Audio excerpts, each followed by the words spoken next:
తాకట్టులో ఉన్న బంగారాన్ని విడిపించి ఆ రోజు ఆన్లైన్ ధరకే కొంటుంది కొమ్మూరి గోల్డ్.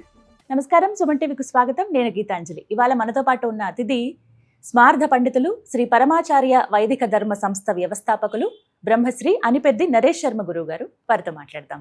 గురుగారు నమస్కారం అండి. నమస్కారం అమ్మా, శుభం భూయాత్. ప్రేక్షకులు ఎన్నో సందేహాలు అడుగుతూ ఉంటారు. అందులో ముఖ్యంగా అడిగేది, సంవత్సర సూతకం ఉన్నవాళ్ళు అసలు ఎలాంటి విధులు ఆచరించాలండి? ఖచ్చితంగా చేయవలసినవి, చేయకూడనివి ఏమిటి? ఎందుకంటే అన్ని అపోహల మధ్య బతుకుతున్నాం. ఒకళ్ళు చెప్పారని, లేకపోతే మా వాళ్ళు ఎవరో ఎప్పుడో పాటించారని అవే చేస్తున్నాం తప్ప కాలానుగుణంగా ఏవి జరగటం లేదు. కొంతమంది పూర్తిగా మార్చేసే వాళ్ళు ఉన్నారు. అసలు ఖచ్చితంగా సంవత్సర సూతకం ఉన్నవాళ్ళు ఆచరించవలసినవి ఏమిటో తెలియజేస్తారా?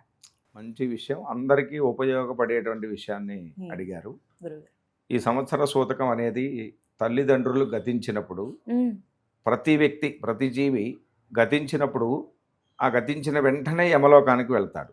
ఎంత సమయంలో వెళ్తాడంటే ముహూర్తార్థేన, ఒక ముహూర్తం కానీ 2.5 ముహూర్తాల్లో కానీ, అంటే 2.5 అవర్స్లో యమలోకానికి వెళ్తాడు. అక్కడ రిజిస్టర్లో పేరు రాస్తారు, మళ్ళీ భూలోకంలోకి తీసుకొస్తారు. మళ్ళీ ఎక్కడైతే గతించాడో ఆ పరిసర ప్రాంతాలు ఇవన్నీ ఆ జీవుడు మనకి కనిపించడు. ఆ వచ్చినప్పుడే మన ఈ జీవిలో దీంట్లో ప్రాణం ఉంటుంది కదా, ఆ ప్రాణాన్ని ఒక జానడి శరీరంలోకి తీసుకెళ్తారు. జానడి శరీరం ట్రాన్స్ఫర్ చేస్తారు. జెట్ రాకెట్ స్పీడ్లో యమలోకానికి వెళ్తారు. మళ్ళీ తిరిగి వస్తాడు. మళ్ళీ ఈ పెద్ద కర్మ అని, బ్రాహ్మణులు అయితే కనుక 12 రోజుల కర్మకాండలు, ఇతర వర్ణాల వాళ్ళు అయితే కనుక పెద్ద కర్మ అని చేస్తారు. అదైన దాకా ఇక్కడ ఉంటారు. అదైన తర్వాత మళ్ళీ అంటే 12th డే నాడు అందరూ చేయాలి, లేదా ఇంకేదైనా 15వ రోజు అని 17వ రోజు వాళ్ళ ఆచారం ప్రకారం ఇది చేసుకుంటూ వస్తారు. ఆ రోజున మళ్ళీ జీవుడు ప్రారంభమై యమలోకానికి వెళ్తాడు. ఈ 2.5 అవర్లో ఫస్ట్ టైం వెళ్ళినటువంటి ఈ జర్నీ అంతా మళ్ళీ సెకండ్ ట్రిప్ జర్నీలో 1 year పడుతుంది, సంవత్సరం పాటు పడుతుంది. కాబట్టి అందుకనే సంవత్సర ఆశోచం అనేది ఇక్కడ వచ్చింది. మరి వాళ్ళ జర్నీ చేస్తుంటే మనకేంటండి పని అంటే, ఇక్కడి నుంచి యమలోకానికి వెళ్ళటానికి మొత్తం 16 మజిలీలు ఉన్నాయి. ఇక్కడ నుంచి మనం రాజమండ్రి, విశాఖపట్నం ఎటో వెళ్ళాలంటే ఆ స్టాప్ ఈ స్టాప్ ఈ స్టాప్ చెప్పుకుంటూ వెళ్తాంగా. అట్లా 16 మజిలీలు ఉన్నాయి. సౌమ్యం, సౌరిపురం, నగేంద్ర భవనం, బహ్వాపదం, దుఃఖదం అని ఇట్లా 16 మజిలీలు ఉన్నాయి. ఈ 16 మజిలీలు 1 yearలో దాటుకుంటూ వెళ్తారు. ఇక్కడ ప్రతి నెల మనం మాసికం అని చెప్పి ఒక కార్యక్రమం చేయాలి. పితృదేవతలకి శ్రాద్ధం పెట్టాలి. ఆ శ్రాద్ధం పెడితే ఇక్కడ పెద్ద కర్మ చేసిన రోజు, కర్మకాండ పూర్తయిన రోజు, జర్నీ అయిన రోజు ఆహారం పెడతాం. అవి తీసుకొని జర్నీ స్టార్ట్ చేస్తారు. మళ్ళీ మనకి 1 month వచ్చేసరికి వాళ్ళకి ఒక స్టాప్ దగ్గరికి వెళ్తారు. వెళ్ళేసరికి మనం మళ్ళీ 1 month వస్తుంది మనకి, మనం ఈ కార్యక్రమం చేస్తాం.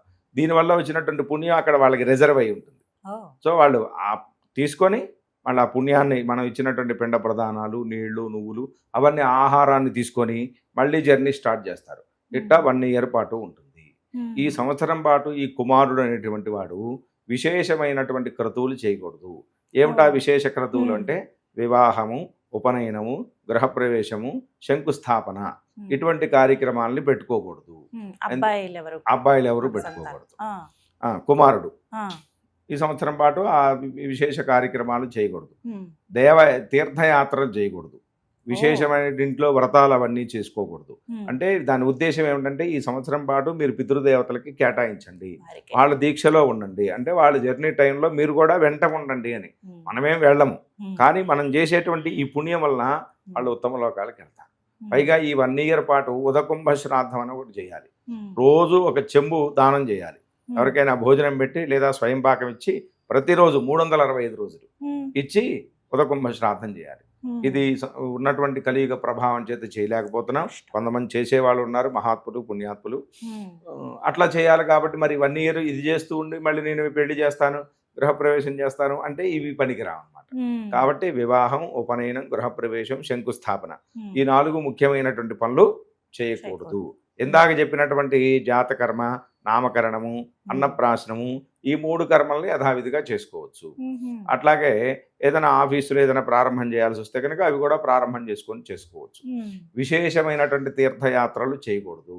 ప్రతి సంవత్సరం మనం తిరుపతి వెళ్ళేటువంటి ఆచారం, అలవాటు ఉంది, లేదా కాశీ వెళ్ళే అలవాటు ఉంది, ఇంకెక్కడికి వెళ్ళేటటువంటి. ఈ ఇయర్ కూడా నేను వెళ్తానండి అని చెప్పి వెళ్ళకూడదు. ఒకవేళ కనుక మన ఉద్యోగ రీత్యా వెళ్లాల్సి వచ్చింది, అప్పుడు వెళ్ళి అక్కడ ఉన్నటువంటి ఆ క్షేత్రంలో ఉన్నటువంటి దేవుణ్ణి దర్శనం చేసుకోవచ్చు, తప్పులేదు. మళ్ళీ అష్టోత్తరనామాలు, గోత్రనామాలు, కళ్యాణాలు ఇవన్నీ చేసుకోకూడదు. ఊరికే దర్శనం చేసుకొని నమస్కారం చేసుకొని తీర్థం ప్రసాదం తీసుకొని రావచ్చు. అట్లాగే మన దగ్గర ఉన్నటువంటి దేవాలయాలకి మన దగ్గరలో ఉన్న దేవాలయానికి ప్రతిరోజు వెళ్ళొచ్చు, దానికి ఏం దోషం లేదు. అసలు ఇది పెద్ద సందేహం గురుగారు, నేను ఈ మాట అడుగుదాం అనుకున్నాను. చాలా మంది ఏంటంటే ఇలా ఫలానా వాళ్ళు గతించారండి, ఈ సంవత్సరం పాటు మాకు సూతకం ఉంది, గుళ్ళకి వెళ్ళము. ఆ మాట చాలా తప్పు. ఎంత మంది దగ్గర నేను విన్నానో ఇది. ఇది చాలా తప్పు, ఇది అపోహ మాత్రమే. అదే ఏం చెప్పారు, తీర్థయాత్రలు గుళ్ళకి వెళ్ళొద్దంటే దూరంగా ఉన్న వాటికి వెళ్ళకండి, దగ్గరగా ఉన్నటువంటి గుళ్ళకి రోజు వెళ్ళి దర్శనం చేసుకొని రావచ్చు, దేవతా స్తోత్రాలు చదువుకోవచ్చు, భగవన్ నామస్మరణ చేయొచ్చు, గుళ్ళోకి వెళ్తాం, తీర్థం ప్రసాదం తీసుకోవచ్చు, దానికేం దోషం లేదు. కానీ ఆ గుళ్ళో జరిగేటువంటి ఉత్సవాలు ఉంటాయి చూసారా, ఏదో వార్షికోత్సవాలు లేకపోతే ఇంకొక ఏదైనా కార్తీక మాస ఉత్సవాలు, వాటిల్లో మనం స్పెషల్గా పాల్గొనకూడదు. వాడు చేస్తూ ఉంటే నమస్కారం చేసుకోవచ్చు, తీర్థం ప్రసాదం తీసుకోవచ్చు, అంతేగాని స్పెషల్గా మనం చేసుకోకూడదు. రోజు నిత్యము గుడికి వెళ్ళే అలవాటు ఉన్నటువంటి వాళ్ళు వెళ్ళొచ్చు, అలవాటు ఉన్నవాళ్ళు. ఇదే పేరు చెప్పి ఇంతకుముందు ఎప్పుడు గుడికి వెళ్ళడు ఆయన, కానీ వెళ్ళొచ్చు అన్నారండి, పలానా సుమన్ టీవీలో చెప్పారు, పలానా శాస్త్రి గారు వెళ్ళొచ్చు అని ఇప్పుడు స్టార్ట్ చేయకూడదు. రోజు ఇంతకుముందు వెళుతూ ఉన్నాడు, అలవాటు ఉంది, సో అట్లా వెళ్ళొచ్చు. రోజు సోమవారం వెళ్ళే అలవాటు ఉంది, వెళ్ళొచ్చు. మంగళవారం వెళ్ళే అలవాటు ఉంది, అట్లా వెళ్ళొచ్చు, వాటికి ఏం దోషం లేదు. అట్లాగే ఏదైనా ఒంట్లో బాగలేదు, ఇంట్లో ఇబ్బందులు ఏమైనా ఉన్నాయి, గ్రహశాంతులు చేసుకోవాలి, అవి కూడా చేసుకోవచ్చు. చాలా మంది అవి కూడా మానేస్తున్నారు. ఒంట్లో బాగాలేకపోతే ఇప్పుడు ఏం చేయకూడదు కదండి, మరి సంవత్సరం చదువుకోవడంలో దానికి ఏం ప్రాణానికి మించింది, అంతకు మించి ఏం లేదు. కాబట్టి ఆ దోషాలు పోగొట్టుకోవడం కోసం గ్రహశాంతులు ఇవి చేసుకోవచ్చు. పెద్ద కార్యక్రమాలు చేయకూడదు, వ్రతాదులు చేసుకోకూడదు. అందరికీ ఏమిటంటే దీపారాధన చేయకూడదు ఇంట్లో అని ఇది ఒక గుడ్డి మూఢ నమ్మకం మొదలైంది. అది చాలా తప్పు. ఎందుకు అంటే ఈ మామూలుగా ఈ 1 year పాటు ఈ నియమం అనేది ఇతర యుగాల్లో అంటే త్రేతాయుగంలోనో వాటిల్లో అయితే ఫుల్గా ఉండేది ఆ నియమం. కానీ మహర్షులు ఏం చెప్పారంటే అస్థిరత్వాత్ శరీరస్య కలౌ ఆయుష క్రమాత్. ఈ కలియుగంలో ఆయుష్ అనేది ఎప్పుడు ఉంటుందో తెలియదండి. మన చరిత్రలు చూస్తే దశరథ మహారాజు గారు 60,000 సంవత్సరాల పాటు పరిపాలన చేశాడు. 60,000 సంవత్సరాలు ఉంటుంది, 60 ఏళ్లకే దిక్కు లేదు, 60 ఏళ్ళు యుగ ధర్మం అది. అట్లాగే రామచంద్రమూర్తి దశవర్ష సహస్రాన్ని దశవర్ష శతాని చ 11,000 సంవత్సరాల పాటు పాలించాడు. 11,000 సంవత్సరాలు ఎక్కడే మనకి. మరి ఇవన్నీ కలియుగంలో లేవయ్యా. అంత వయస్సు ఆ ఆయు ప్రమాణం ఉన్నప్పుడు అవన్నీ అక్కడ సెట్ అయినాయి. కలియుగంలో ఉన్నటువంటి ఆయుష్ ప్రకారం ఇవి సెట్ అవ్వవు. కాబట్టి మీరు ఈ నియమాలేమి అన్నీ అవసరం లేదు. ముఖ్యమైనటువంటి వివాహ, ఉపనయన, గృహ ప్రవేశ, శంకుస్థాపన ఇటువంటి కార్యక్రమాలు ఆపుకోండి. తర్వాత రోజు నిత్యం చేయవలసినటువంటి పనులన్నీ మానవద్దు, అవన్నీ యథావిధిగా చేసుకోండి అని శాస్త్రం చెప్పబడింది. ఇంకొక విషయం రహస్యం కూడా ఉంది. ఈ తల్లిదండ్రులు గతించడానికి ముందు తాంబూలాలు తీసుకున్నారు, అన్నీ అయిపోయినాయి, ఎంగేజ్మెంట్ అయిపోయింది, తర్వాత వివాహం చేయాలి, చేయొచ్చు.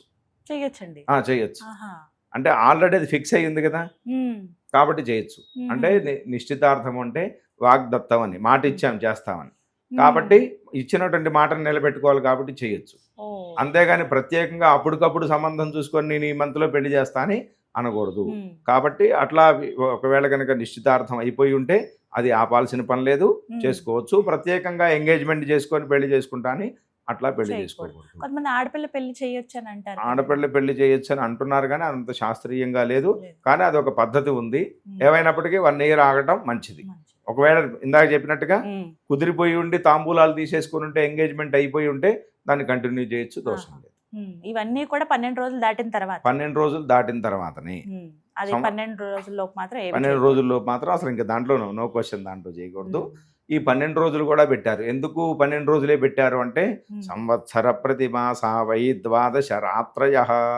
12 రోజులు గడిస్తే కలియుగంలో సంవత్సరం గడిచినట్టే. అంటే ఈ దీక్షలకి ప్రమాణం పెట్టారనమాట శాస్త్రకారులు. శాస్త్రకారులు అనేటువంటి వాళ్ళు చాలా దివ్య దృష్టి కలిగిన వాళ్ళు. కాబట్టి మన ఆయుష్ వాళ్ళు ఉంటుందో రేపు ఉంటుందో ఏం జరుగుతుందో తెలియదు. కాబట్టి 12 రోజుల పాటు చాలా రాబాయి అని చెప్పి వాటన్నిటిని కుదించుకొచ్చారు. కాబట్టి నిత్య కర్మలన్నీ కూడా రోజు చేసుకుంటే పూజా పునస్కారాలు, దేవాలయ దర్శనాలు యథావిధిగా చేసుకోవచ్చు, దానికి ఏ దోషము లేదు. ఇవన్నీ అసలు ఎంతటి సందేహాలు అంటే ఎంత చెప్పినా కూడా అర్థం చేసుకోకుండా ఉన్నారు, అదే దృష్టిలో ఉన్నారన్నమాట. కాబట్టి కలియుగ ప్రమాణం ప్రకారం ఇవి చేయొచ్చు. చాలా చక్కగా వివరించారు, అన్ని నివృత్తి చేశారు గురుగారు. ధన్యవాదాలండి.